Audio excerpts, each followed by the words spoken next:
morning, students.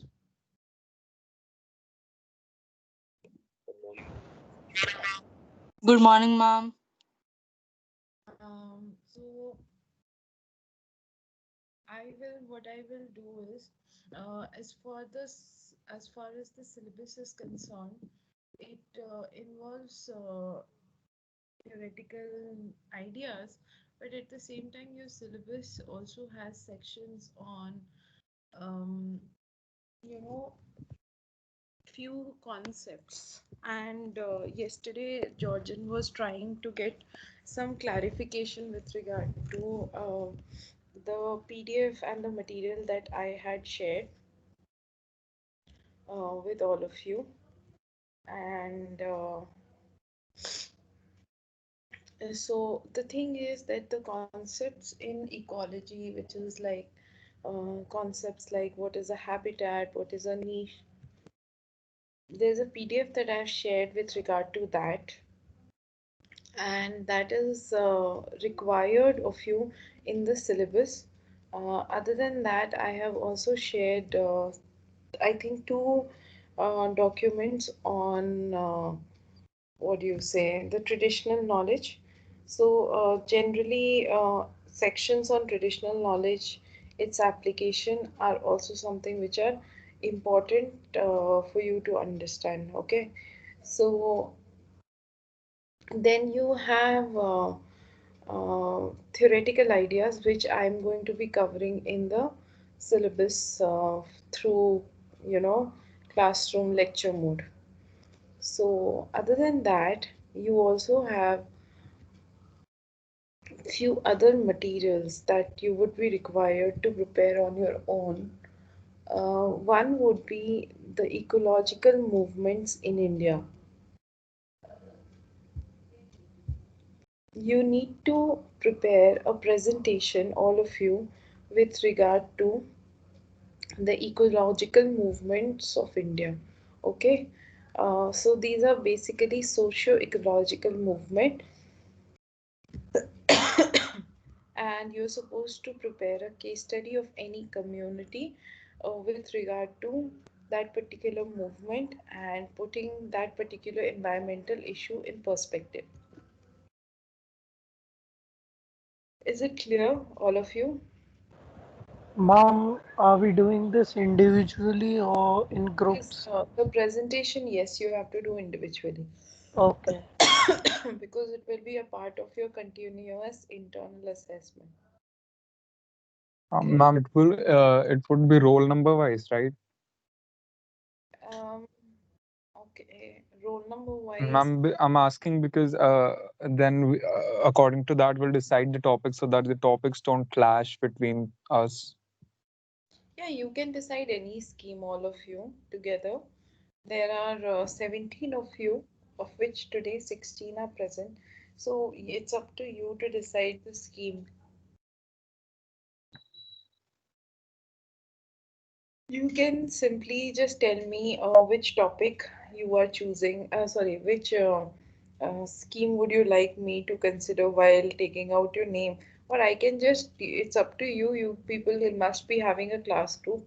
In that class group, you can just share, you know, the topics or the title ideas, and then I can randomly ask. Okay, Georgian? Okay, ma'am. Okay. So, okay. So there is the environmental movements and other things. So I will go on to new ecology, but I just want to share some material with you people. I want you to watch some media with regard to these popular ecological, movements in India. So let me just give me a minute, and I will just link the material.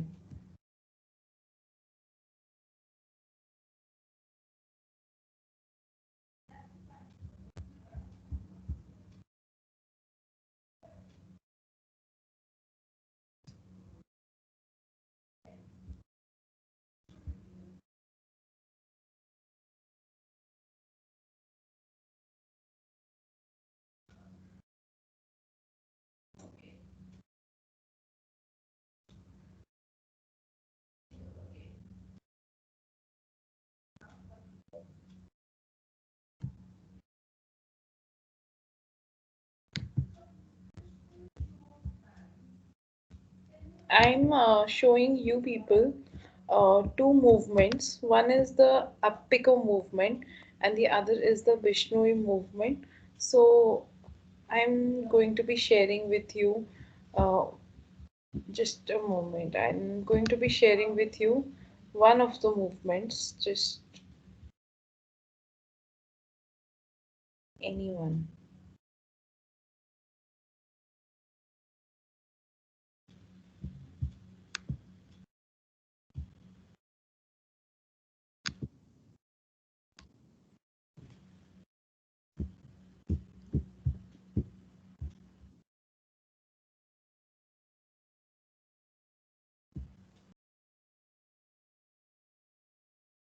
I don't know why it is not sharing.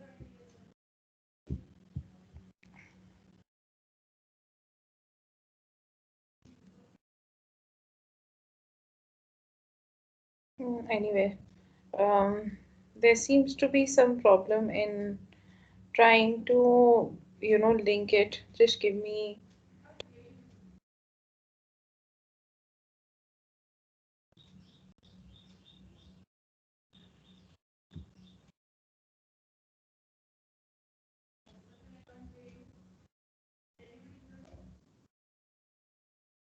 yes.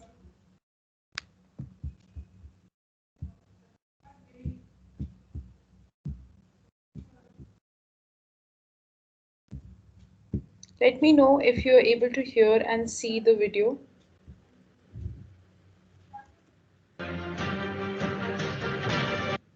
Yes, ma'am.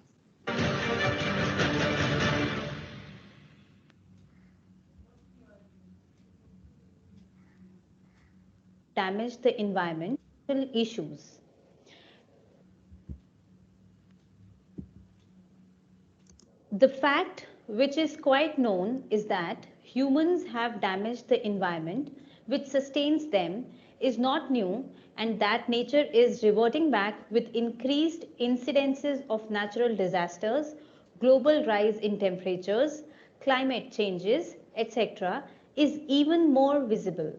All of this has pressurized the international community as a whole to come together and tackle and prevent the damage being done to the environment. For this to be successful, different countries have to work together, rules have to be framed, policies made and implemented. This requires institutions where specialists from the field work to come out with the measures to safeguard the environment. In India, the nodal agency, that is the Ministry of Environment, Forest and Climate Change in the central government's administrative structure for planning, coordination, promotion and monitoring the enforcement of India's environmental and forestry policy and programs. The ministry serving as the nodal agency in the country for the United Nations Environment Programme, that is UNEP, International Centre for Integrated Mountain Development, that is ICIMOD, South Asia Cooperative Environment Programme, that is SACEP, and for the follow-up of the United Nations Conference on Environment and Development, that is UNCED. The ministry is trusted with the matters related to multilateral bodies such as the Commission on Sustainable Development, Global Environment Facility, and of the regional bodies like Economic and Social Council for Asia and Pacific and South Asian Association for Regional Cooperation on the matters pertaining to the environment. The ministry implements policies and programs related to conservation of the country's natural resources, including its rivers and lakes, its biodiversity, wildlife and forest, securing animal welfare, and pollution prevention and abatement. It also gives data on the project's clearances and rules and regulations related to pollution, environmental protection, wildlife, etc. Users can get the access to information regarding actions and reports with regard to the change in climate and conservation of biodiversity, and also about major initiatives such as Compensatory Afforestation Fund Management and Planning Authority, National River Conservation Plan, and National Ganga River Basin Authority. After studying this module, you would be able to understand the need to have institutions earmarked to protect the environment, know about various environmental institutions functioning in India, know about the various grassroots movements in India to protect the environment, understand both individual and institutional efforts in safeguarding the environment.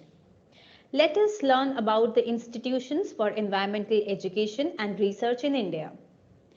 GB Pant Institute of Himalayan Environment and Development. It is the focal agency for advancement of scientific knowledge, evolving unified strategies of management, effectiveness for conserving natural resources, and ensuring the environmentally stable development in the whole Indian Himalayan region, which is also known as IHR.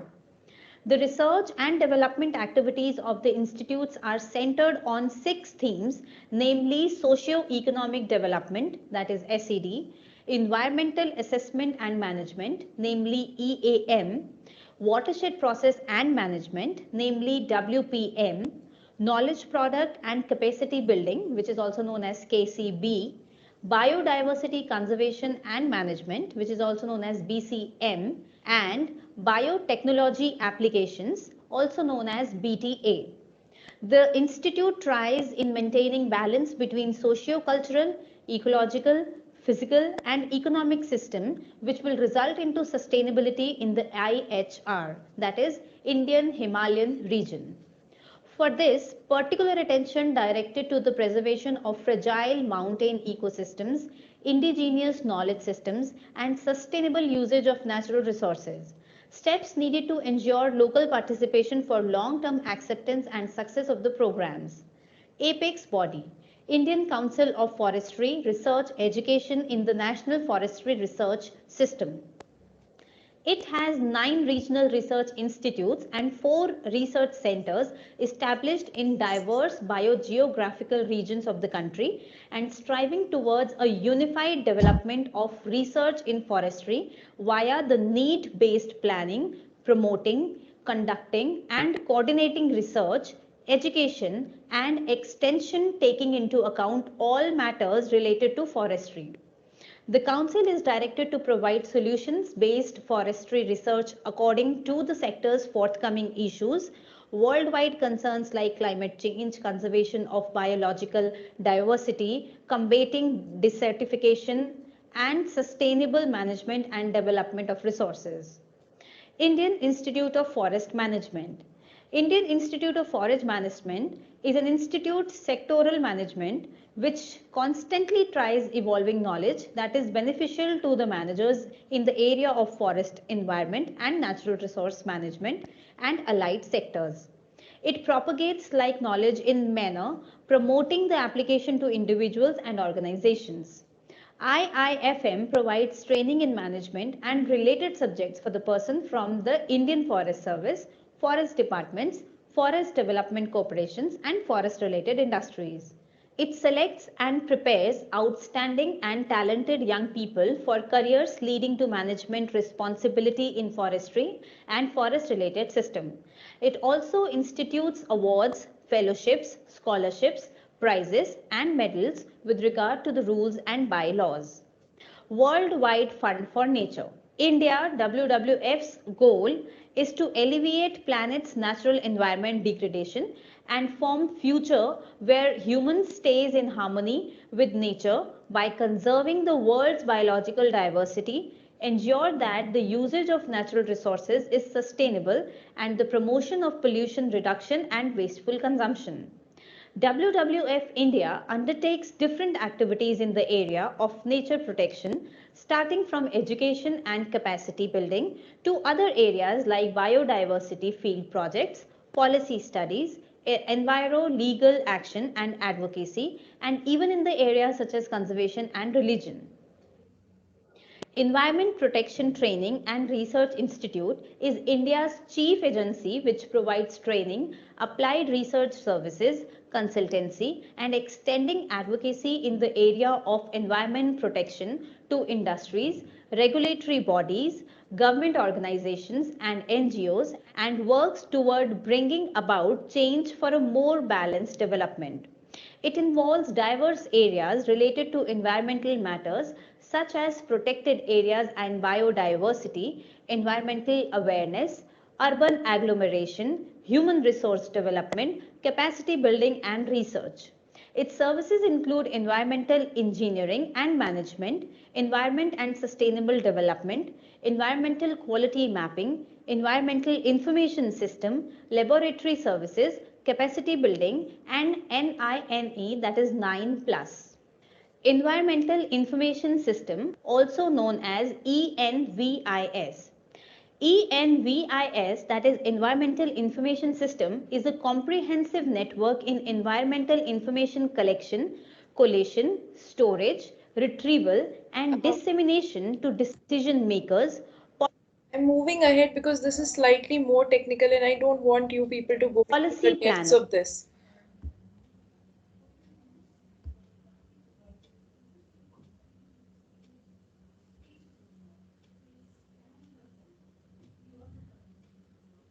These are basically talking about organizations and Valley Reserve Forest yeah. movement, Now I want you people to hear Nanda about the Valley, and in movements. forest area in the Alak over the years. 1974, sustainable use of natural resources.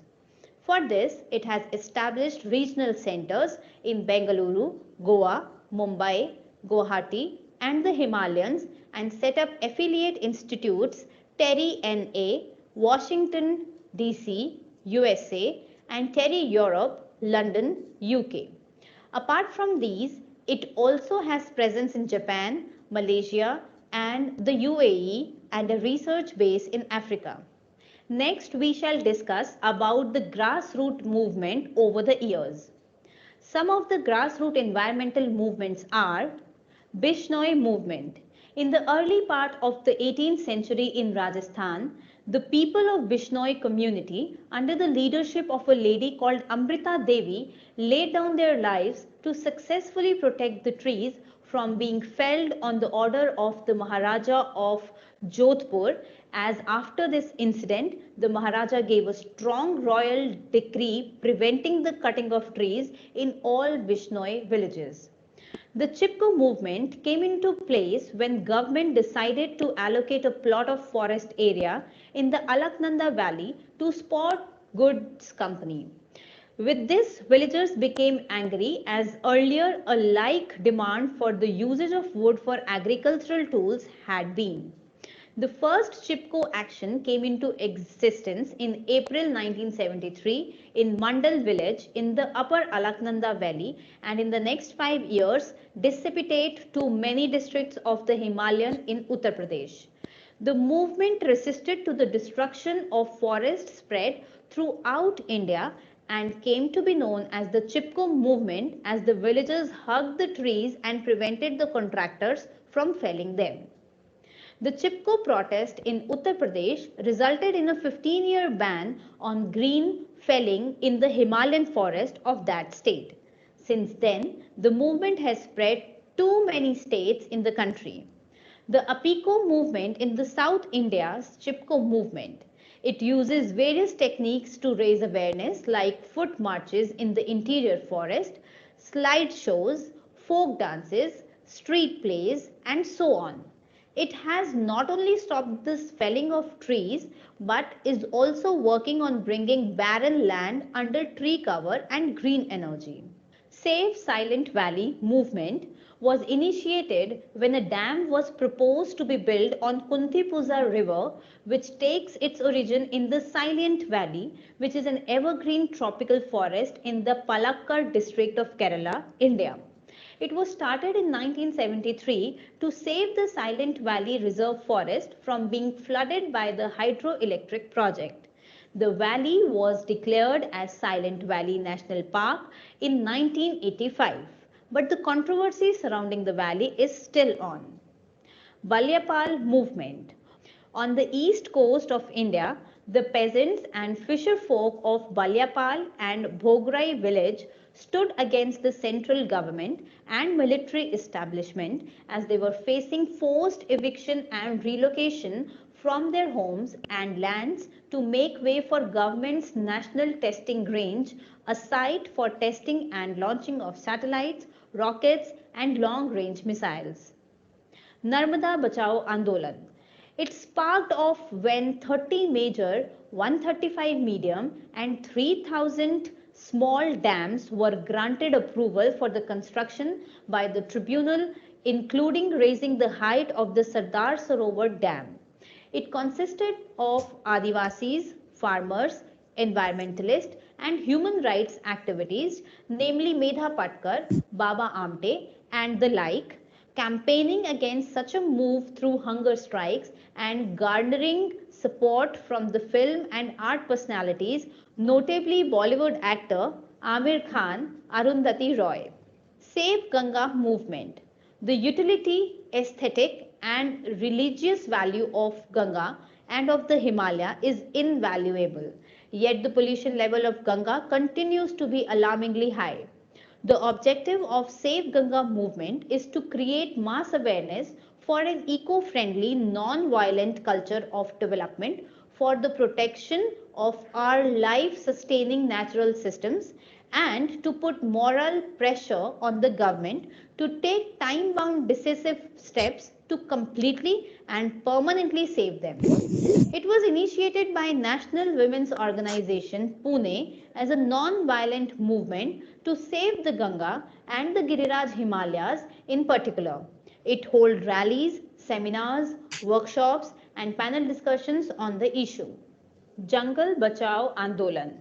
When the government decided to replace the natural sal forest with highly valued teak, the tribals of Singhbhum district of Bihar came out in strong numbers to protest against this decision. Having started in Bihar, the movement spread to other states like Odisha and Jharkhand. Navdanya. It is a movement for earth democracy based on the philosophy of Vasudev Kutumbakam. It protects India's biodiversity based food heritage through Bija Swaraj, Anna Swaraj, Bhu Swaraj, and Gyan Swaraj. Through Bija Swaraj, it has created 122 community seed banks in 18 states of India and Bhutan.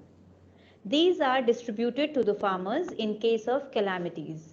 Through Anna Swaraj, it helped the farmers and consumers through the awareness of benefits of local, fresh, organic, nutritious foods. Through Bhu Swaraj, it is committed to protect the living soil, and through Gyan Swaraj, it promotes knowledge, democracy, knowledge sovereignty, and scientific research on biodiversity, agroecology, and climate change.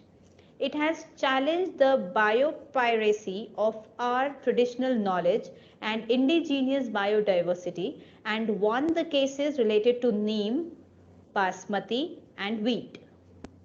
Development Alternatives is the world's first social enterprise dedicated to sustain.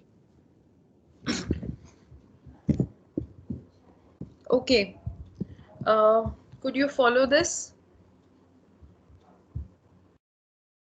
Ma'am, could you post the link of the video in the Yeah. chat? Why?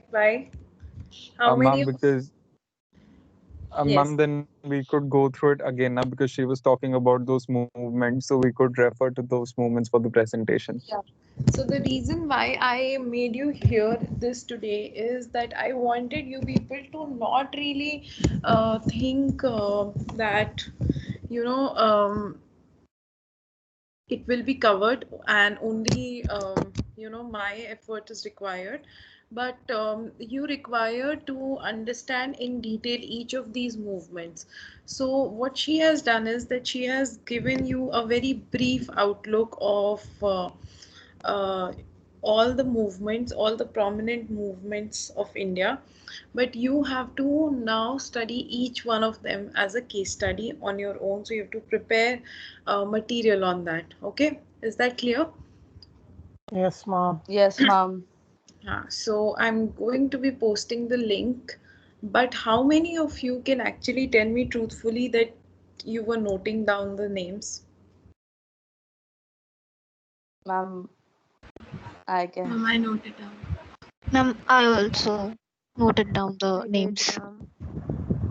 Four people out of Yes. 15 um, noted down. See, the thing is that the only reason why I wanted you to hear is because this person is not from anthropology. Know this, that this is a EPG Pathshala for some other course. Okay, so as a result of that, there are times that you know you will realize that this is probably for some wildlife program or some other kind of program which we may not study. This is, I think, for meteorological department.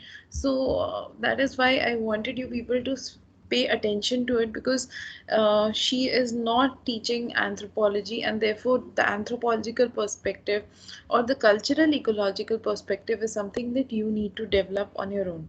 Okay. So now this is one thing to which I have shown you the link, and I mean, shared the link with you. But again and again, I'm telling you, you can just take um, this into account. Um, you can just take this into account, but you don't have to really go into, you don't have to remain limited to this. Okay, you don't have to remain limited to this. Um, the other thing is, these are things that have been um, in discussion for the past more than hundreds of years. Some of these movements are as old as a century or so. There's now the contemporary problem that there is one very significant ecological issue that we are concerned with right now. Can anyone tell me what it is? Ma'am, I EIA 2020. What is it all about? Dipanshi, can you throw some light? Because you will be able to understand the position of theory much better if you are able to understand mm basically the whole idea of how environment is seen. There's one more perspective that I don't know if you noticed when she was mentioning about various movements. Did you notice that all of these movements in some way or the other were also linked with women liberation fronts and women centric organization? Anyone? Did you notice this? Yes, ma'am. Why do you think is that the case? Ma'am, maybe because women can understand better, like they can understand nature in a better manner. Like men have more mechanical brain. Like it's more Mechanical brain. logic. Yes, ma'am. So and it's more selfish as well. But women, on the other hand, are they think for a lot from a lot of perspectives, and they tend to include everybody in that decision. So the class agrees. Yes, Mm, ma'am. could it be about the fact that traditionally women are more involved in procuring natural sources like water and going foraging? It was traditionally given to women as a job, so they were more involved in nature. Yes, and that gave rise to a very interesting perspective, which is the eco-feminist perspective. And this eco-feminist perspective is very interesting only because it takes into account a lot of significant issues that women are faced with. And interestingly, when people look at it theoretically, they have also said that you can draw a parallel between the condition of women and the condition of environment, because environment is after all playing a very maternal role in taking care of the human race, and in addressing issues with regard to the human race, and therefore It's something which makes women sort of empathize with the cause of nature, and therefore most of the women's liberation organization are the ones that are associated with the uh, you know these environmental protests. And I will now briefly show you two more videos very quickly. One is putting EIA 2020, which is the environmental impact assessment uh, you know report, and how the implementation of environmental impact assessment is going to change and have an impact on us, and what is the perspective in that. That is one thing that you have to understand. And second is the ecofeminist perspective. um, that is the second thing that we need to understand. So I will just quickly share with you that screen.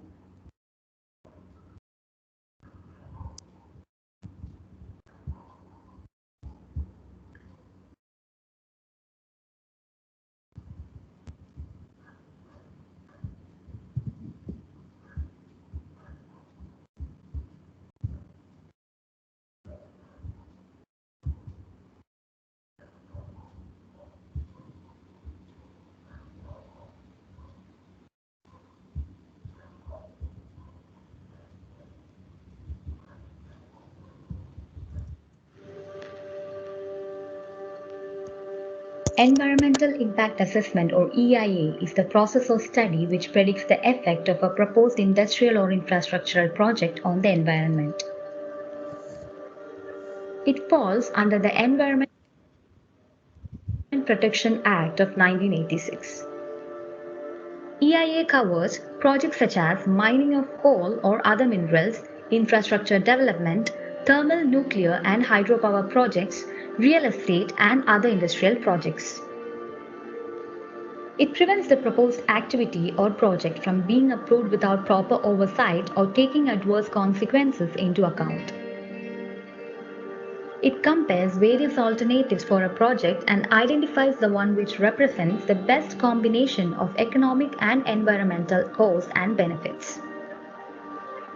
EIA is a formal process in many countries and is currently practiced in more than 100 countries. India notified its first EIA norms in 1994. A new draft was introduced in 2020 but has been widely criticized for its problematic changes in rules. The 2020 draft of EIA allows post facto clearance. It means any project that comes up without environment safeguards or clearances could carry out their operation. In the new EIA draft, there is a list of projects exempted from the assessment. These include any project the government categorizes as strategic. Once a project is considered as strategic, then no information related to such project shall be placed in the public domain. All inland waterways and national highway projects have also been excluded from the public consultation. There is a provision that exempts construction projects of up to 1,50,000 square meters from EIA and public consultation. According to the new draft, violations can only be reported by a government representative or the project proponent and not citizens. Any environmental impact assessment is presented for a public hearing. It gives the public a chance to understand the project and its whole process. Inadequate time for public consultation questions the transparency and credibility of the assessment process. But the new draft cuts down the current 30 days for public consultation to 20 days. Experts say most of the provisions in the new draft of EIA proves to be a regressive departure from the earlier version. Recent incidents such as the gas leak at the LG polymer plant in Visakhapatnam and the blowout and fire at the Oil India Limited in Assam are some of the examples that points out the importance of EIA in our country.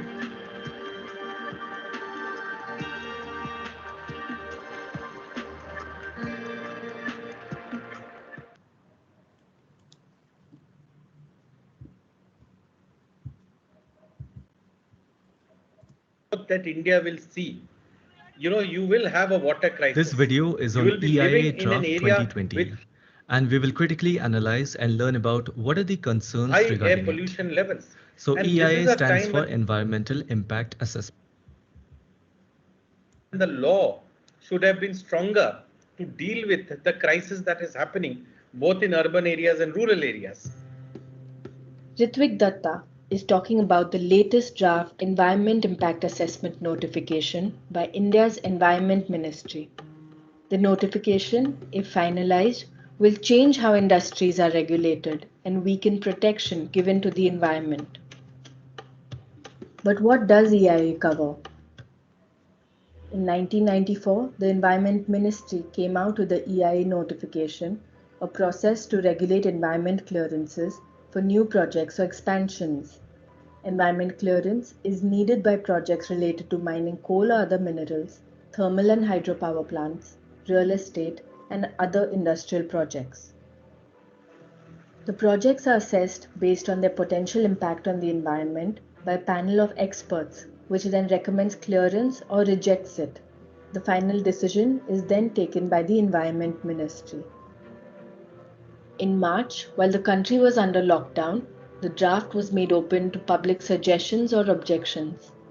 Many research and environmental organizations, student groups, and citizens have sent in their comments to the ministry. The deadline for inputs, June 30th, approaches even as the pandemic continues. It was meant to be a law which would help the government go ahead with accepting economic growth, accepting investments in the country, as well as ensure that their environmental footprint is kept under serious check. Mitigation measures are put in place and they are complied with. Industries have often seen this process of obtaining clearance as a hindrance, and many voices, including ministers, have termed it as an obstacle to development. It has changed several times and it has been stopped from being changed several times. And the last big overhaul of the EIA notification was 2006. In this 14 years itself, if you would see, there has been a gradual reading down of the EIA notification, reducing the scope of projects that are going to be covered, the kind of scrutiny that you can do. Attempts to compromise these processes might have benefited a few people, but contributed to damaging the environment, people, and the economy. The gas leak at LG Polymers in Andhra Pradesh on May 7th claimed the lives of at least 12 people and hospitalized many. The plant was operating over the last 2 decades without environment clearance. Poor regulation of environmental norms led to another disaster in the Pakjan oil field in Assam. The gas blowout and an unextinguished fire in the oil wells caused severe damage to livelihoods and the life forms in a region rich with biodiversity. The State Pollution Board had flagged that the oil well has been operating for over 15 years without obtaining prior consent to do so. By diluting public, official, and scientific scrutiny, the 2020 EIA draft seems to be leaning in favor of the industry and does not strike a balance between development and the environment. This is significant amidst the climate crisis and the COVID-19 pandemic fueled by the destruction of habitats and wildlife. One of the main changes the draft proposes is to reduce public participation central to the EIA process. And what it basically means that the document that is prepared to examine whether the project is going to harm or have any adverse impact on the environment, that document is called an environmental impact assessment report. Now, that report should not, as per the process, does not directly go to the decision maker. That report is to be shared with the public. A person who may be affected by the project or anyone interested in knowing about its impacts can participate in public hearings or send written suggestions based on the EIA report. In the new draft, a list of project types are proposed to be exempted from public participation. Modernization of irrigation projects, all building construction and area development projects, expansion or widening of national highways, all projects concerning national defense and security are part of the list. Additionally, the time allotted for public hearings has been reduced to speed up the clearance process. This makes it especially difficult for people living in rural or tribal areas who are most often directly impacted by industrial projects. Today, if you look at a hydropower project, it takes how long? 6 years, 7 years, 10 years for it to be constructed. But when it comes to public hearing, today we have 30 days notice period, which is itself insufficient. And now they are saying for public hearing, the notice period is 30 days. We are reducing it to 20 days. What will you achieve by 10 days? Only thing that will be achieved is people will not be able to participate. The big change is in this notification is how it views post facto assessments and violations. Originally, the EI notification was based on the idea of evaluating the environmental impact before a project starts. But if the new draft is finalized, it leaves the field clear for industries to violate EIA norms first and seek clearance later. What was known to be a one-time amnesty scheme, all the projects that have violated the EI notification to disclose that they have violated and go through a remediation process, a penalty process by the Ministry of Environment has been normalized. Coming back to LG Polymers in Vishakhapatnam. A couple of years ago, it was among the several applicants for a post facto environmental clearance. Its hearing was this May, but 10 days before the hearing, the gas leak incident occurred. How much do they have to pay from the start of the violation till the day they come voluntarily to disclose that I have violated the law? A project like a coal-fired power plant or a hydropower project is now supposed to pay 5,000 rupees per day for violation, 1.5 lakh rupees per month. A 20,000 crore coal-fired power plant, all they required to do is not follow the law, set up the project and pay 5,000 rupees as environmental damages. It is an arbitrary exercise of power. It is giving reward to people who violate the law. An EIA report is supposed to contain information about the project site's ecology. In any Indian landscape, substantial changes occur with every season, hosting a variety of flora and fauna, which is then recorded on the EIA report. But the draft suggests that the baseline data shall be collected for only one season, aside from monsoon, for all projects other than river valley projects. Unfortunately, project proponents don't realize is that you need a good EIA. Projects have become unviable largely because they have fudged information. Look at even cases like POSCO. What happened ultimately is that because during the EIA process, they undermined the existence of people and forest and their dependence on it. The single largest direct foreign investment in the history of India had to pull out, largely because of public opposition. Ultimately, a weak EIA report, or one where the clearance was fast-tracked, could lead to environmental damage and also become economically unviable. If one is truthful, then do what an EIA requires is you do a cost benefit analysis. If it shows up that the loss of livelihood is not as much as the jobs and the benefits that are created, yes, it can be termed as development. The environmental impact is controlled. Let it be shared with the public.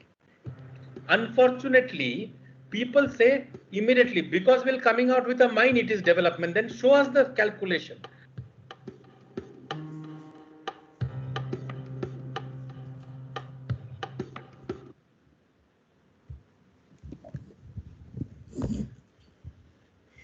Okay, students, I have shared with you these two things, the ecological movements today and the EIA 2020, that is the draft uh, report for environmental impact assessment. Okay, so now you have to take any of these topics and prepare presentation. Okay, And we can begin with the presentation after next class. Next class I will take where I will cover new ecology and I will cover other sections, and then we can begin with the presentations. Okay, so you will have to have total of 5 slides. Okay, just prepare total of 5 slides and you will have to give presentations on each of this you know topic, case study, whatever you choose and however you choose, whichever perspective you choose. Okay, all right. Yes, ma'am. I won't be sharing the link of these videos because I just wanted you to know what briefly EIA is all about and what is the problem with EIA and how it is being resolved. What is the representation? So any one of you can probably make a presentation on that. So there are a lot of things that you can work on. I just want all of you to know that next class that you will have, I will cover the theoretical portion and complete it, and then we will begin with your presentations. Okay, so I think in the subsequent 2 classes after next class, your presentations can be done. It will take 2 to 3 classes. All right. Okay, ma'am. Yes, ma'am. Okay, so quickly I will take your attendance, and then I'll you can leave. Abantika,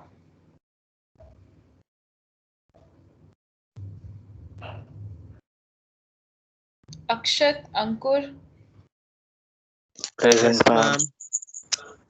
Dipanshi. Ma'am, can you see me? Present, ma'am. Yes, yes, Abantika, I can see you. Present, ma'am. Divya, Divya, Ma'am. Georgian. Yes, I can see. Ishita,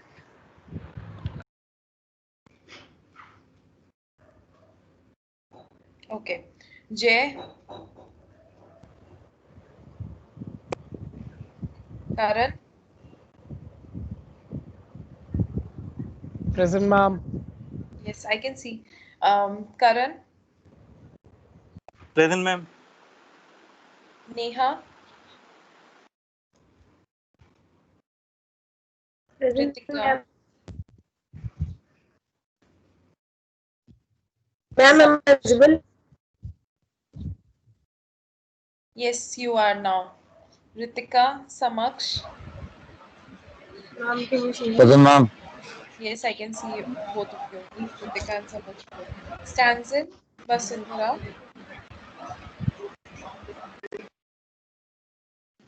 Present, ma'am. Ma'am, can you Vipul. see me? Yes, I can see you. Vipul and Vishnu. Present, ma'am. Present, ma'am.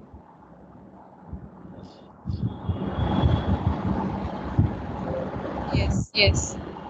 Stanzin, you responded. Okay. Thank you, Sure. class. Um, Thank you, ma'am. Thank you, so ma'am. next class I will Thank complete the theory and then be prepared. So I've already given you a 1 week window. It'll be more than 1 week because yeah, you can be prepared. It'll be Tuesday, next Tuesday. Okay. Monday I will take your normal class lecture mode, and then on Tuesday you can begin with your presentations. All right. In that you will have to share. I will keep making each one of you presenter one by one, and you will share your PowerPoint and your presentation. All right. Okay, ma'am. Yes, ma'am. Okay. Thank you, ma'am.